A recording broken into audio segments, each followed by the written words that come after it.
네, 23세 이하 아시안컵에서 베트남 축구대표팀을 준우승으로 이끈 박항서 감독, 우리 국민에게도 큰 희망을 주었습니다. 그런데 박 감독이 느닷없이 국내 가짜뉴스에 등장했습니다. 본인이 하지도 않은 말들이 언론 보도에 무분별하게 인용이 됐는데 그 시작은 한 네티즌의 장난글이었습니다. 오대영 기자, 네. 어떤 내용이었죠? 네, 오늘자 신문 칼럼을 먼저 보겠습니다. 제목은 박항서 감독의 교훈입니다. 네. 훈련이 힘들면 스스로 나가면 된다라고 말하면서 오직 국가와 민족을 생각하며 훈련에 임하자고 강조했다. 힘든 훈련에 반발하던 베트남 선수들이 이 말을 듣고 최선을 다했다는 겁니다. 하지만 박 감독은 이런 말을 한 적이 없습니다. 네, 이 내용만 놓고 보면 박 감독한테 뭐 그렇게 나쁜 내용은 아닌 것 같은데 어쨌든 본인이 한 말이 아닌데 이렇게 되는 건 좀 문제가 있는 거 아니겠습니까? 그렇습니다. 이번에는 한 인터넷 게시판에 지난 1월 23일자 게시글을 보겠습니다. 박 감독이 훈련을 줄여달라는 선수들에게 겨우 그 정도가 힘들면 축구 선수 하지 말고 다른 걸 해라. 힘들면 가슴에 붙어있는 금성홍기, 그러니까 베트남 국기만 생각해라. 글쓴이는 이런 내용을 베트남 언론이 지난해 11월에 보도했다고 근거로 적기도 했습니다. 네, 그러니까 저 칼럼하고 전체적인 내용이 좀 비슷하군요. 네, 하지만 사실이 아닙니다. 인용한 베트남 언론의 11월 보도는 실체가 없습니다. 그럼에도 네티즌의 이 글을 그대로 옮기는 보도가 이어졌습니다. 그래서 베트남에 있는 박항서 감독 측에 연락을 해봤습니다.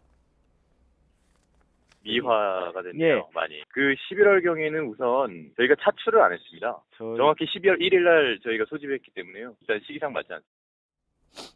네, 그러니까 결국에는 한 네티즌이 게시판에 쓴 글을 언론이 확인도 없이 그냥 인용을 했고 결과적으로 더 확산시키는 결과를 낳은 거죠. 네, 한 방송사의 뉴스 클로징 멘트에도 등장했습니다.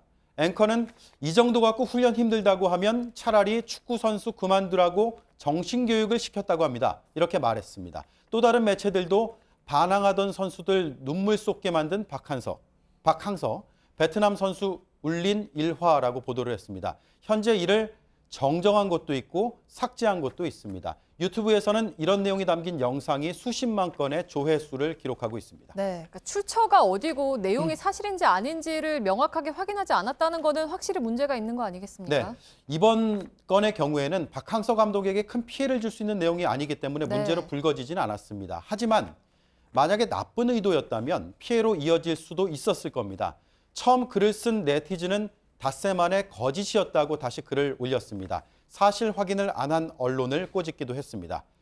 우리보다 먼저 가짜뉴스가 문제가 됐던 외국도 비슷한 일을 겪고 있습니다. 지난해 미국의 뉴욕타임스는 백악관 직원의 가짜 트위터 계정을 인용해서 보도했는데 논란이 됐습니다. 지난해 인디펜던트를 비롯한 영국의 주요 매체들은 미국, 나사, 외계인 접촉 곧 발표라는 보도를 하기도 했습니다. 네. 가짜뉴스에 속은 겁니다. 네, 팩트체크 오대영 기자였습니다.